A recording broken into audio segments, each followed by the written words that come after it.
अभी तक हमने पंचमी विभक्ति तक सीखा। अब हम षष्ठी विभक्ति किन कारणों से आती है ये सीखेंगे। वाक्य है अधः, शब्द है अधः, अधः एक अव्यय है, अर्थ होता है नीचे। हेतो, हेतो शब्द का अर्थ होता है कारण से।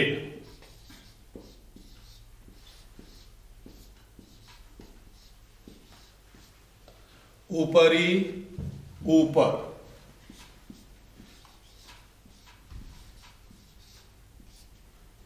वाक्य बनेंगे वह वृक्ष के नीचे बैठता है। संस्कृत में जब इसका अनुवाद करेंगे तो हो जाएगा वह की संस्कृत सह वृक्ष के, वृक्षस्य। नीचे की संस्कृत यहां पर दी हुई है अधः, तो वृक्षस्य अधः तिष्ठति।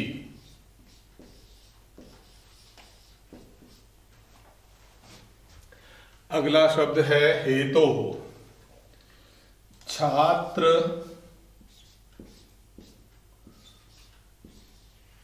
पढ़ने के कारण से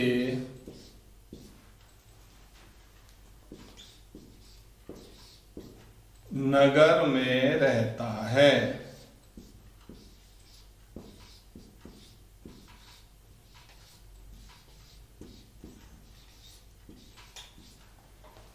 वाक्य बन जाएगा छात्रः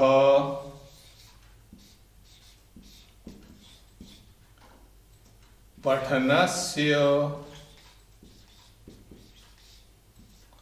हेतोः, कारण से, हेतोः नगरे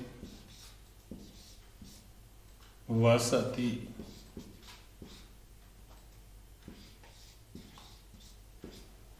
अगला शब्द है ऊपरी।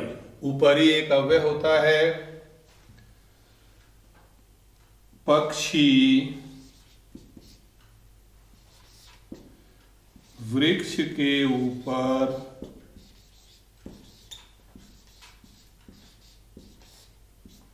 रहते हैं।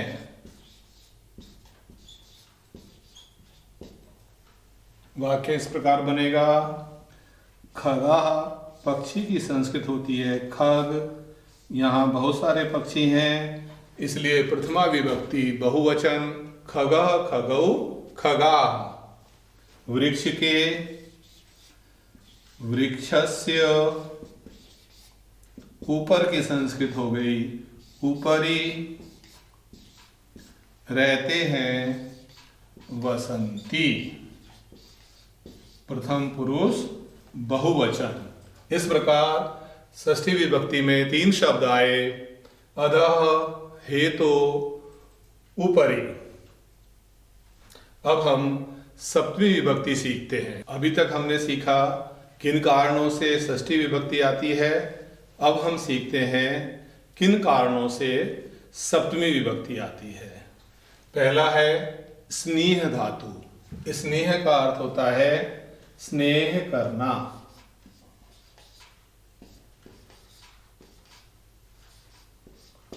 रूप बनता है स्नेह, स्नेहयति और स्नेहयति, दोनों रूप बनते हैं इसमें, स्नेहयति और स्नेहयति। दूसरी है वी प्लस स्वस्थ धातु। रूप अर्थ होता है विश्वास करना।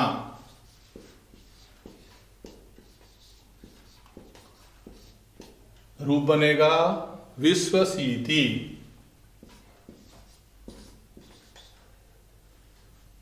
विश्वसीति। सीति अर्थात विश्वास करता है। बहुतों की तुलना में एक की श्रेष्ठता और एक क्रिया के साथ दूसरी क्रिया होती रहे तब भी सप्तमी विभक्ति आती है। अब वाक्यों के माध्यम से सीखते हैं। पहला वाक्य है माता पुत्र से स्नेह करती है।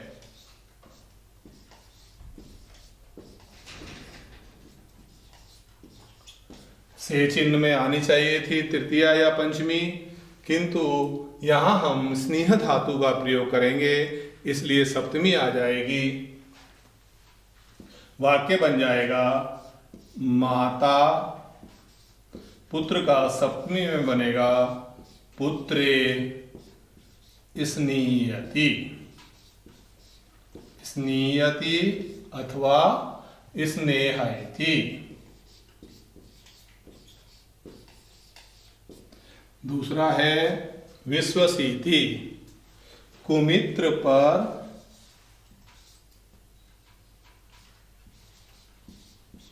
कुमित्र, वह कुमित्र पर विश्वास करता है।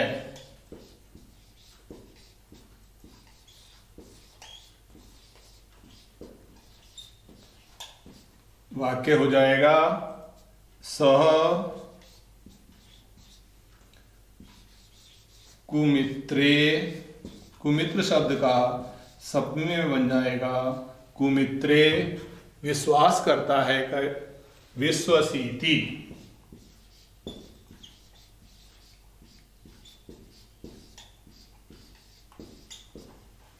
अब हम वाक्य बनाते हैं बहुतों की तुलना में एक की श्रेष्ठता। इसमें षष्ठी और सप्तमी दोनों आती हैं। जैसे कवियों में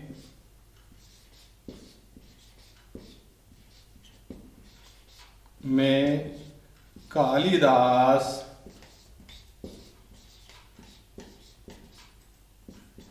श्रेष्ठतम हैं।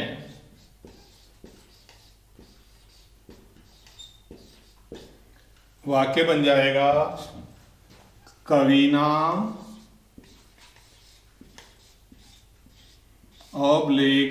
कविषु, क्योंकि बहुतों की तुलना में जब एक की श्रेष्ठता बतानी हो उस समय हम षष्ठी और सप्तमी दोनों का प्रयोग करते हैं। यहाँ मैंने दोनों का ही रूप लिख दिया। यदि हम षष्ठी विभक्ति का प्रयोग कर रहे हैं तो हो जाएगा कवि नाम।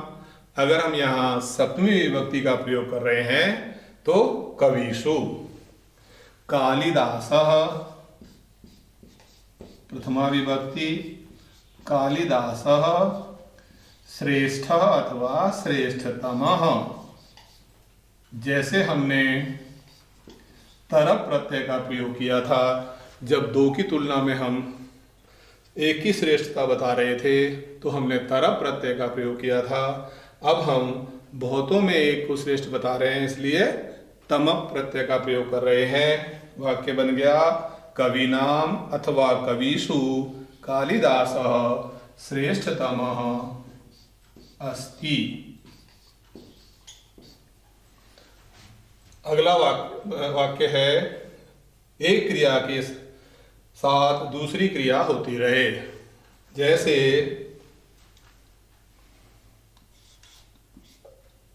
राम के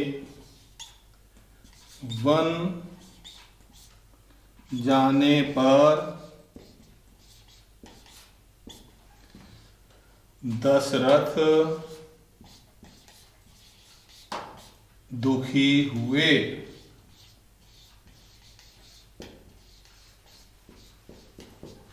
राम के वन जाने पर दशरथ दुखी हुए। तो वाक्य बन जाएगा रामे, सप्तमी आ गई, वने गते अथवा वनम गते दशरथः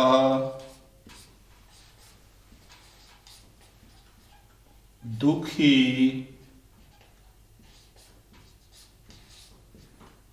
अभवत्।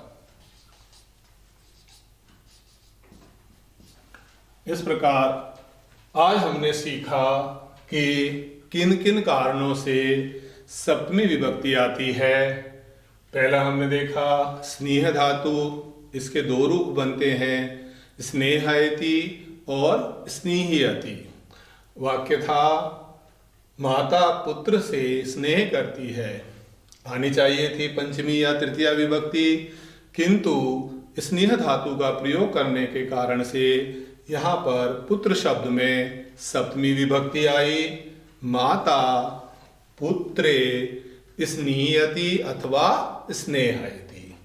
दूसरा वाक्य हमने बनाया वह कुमित्र पर विश्वास करता है, वी प्लस स्वस्थ धातु, रूप बना था विश्वसीति। वाक्य बन गया सह कुमित्रे विश्वसीति। अगला वाक्य है बहुतों की तुलना में एक की श्रेष्ठता, उसमें षष्ठी और सप्तमी दोनों आती है। वाक्य है कवियों में कालिदास श्रेष्ठतम है। कवि नाम षष्ठी विभक्ति का प्रयोग, कविषु सप्तमी विभक्ति का प्रयोग, कालिदासः श्रेष्ठतमः अस्ति। एक क्रिया के साथ साथ दूसरी भी क्रिया होती रहे, वहां पर भी सप्तमी विभक्ति का ही प्रयोग किया जाता है। राम के वन जाने पर दशरथ दुखी हुए।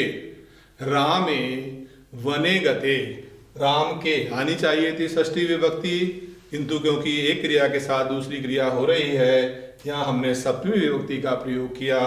रामे वनम गते अथवा वने गते दशरथ दुखी अभवत्। इस प्रकार हमने द्वितीया से लेके सप्तमी तक किन किन कारणों से विभक्ति में परिवर्तन होता है वो सब सीखा। धन्यवाद।